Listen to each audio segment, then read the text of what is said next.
Revanth Reddy PCC అయిన తర్వాత లేకపోతే ఇప్పుడు ముఖ్యమంత్రి అయిన తర్వాత కాంగ్రెస్ పార్టీ సిద్ధాంతాలని కొన్ని కోల్పోయింది, లేకపోతే ఒక స్ట్రక్చర్ని కోల్పోయింది అని చెప్తే ఏమంటారు మీరు? నేనైతే కాదంట.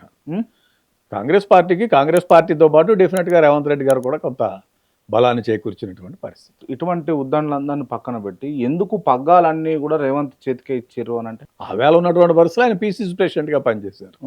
సో పీసీసీ ప్రెసిడెంట్కి ఎప్పుడు ఎక్కువ అడ్వాంటేజ్ ఉంటుంది. ఎవరు ముఖ్యమంత్రిగా ఎవరు పీసీసీ ప్రెసిడెంట్ ఉంటే మెజారిటీ ఆఫ్ ద సిచ్యువేషన్స్లో వారు ముఖ్యమంత్రి అయ్యేటువంటి అవకాశం. Then okay, if in case అంటే ఇంకా 10 ఏళ్ళు మనదే అధికారం, మనమే అధికారంలో ఉంటామని చెప్పేసి చెప్తున్నప్పుడు ఇప్పుడు పీసీసీగా ఉంది మాత్రం రేవంత్ రెడ్డి గారు కాదు కదా, మహేష్ కుమార్ గౌడ్ గారు ఉన్నారు కదా, స్కోప్ ఉండే అవకాశాలు ఉంటాయి ఆ రోజు. డెఫినెట్గా కాంగ్రెస్ పార్టీలో మనం ఏది కూడా నో అనడానికి లేదు. ఎప్పుడు రాజకీయాల్లో 2+2=4 అనేటువంటి సిద్ధాంతం ఉండదు. యాస్పిరేషన్స్ ఉండాలి, అంబిషన్స్ ఉండాలి, గోల్ పెట్టుకుని పనిచేయాలి. తప్పేం లేదు దాంట్లో.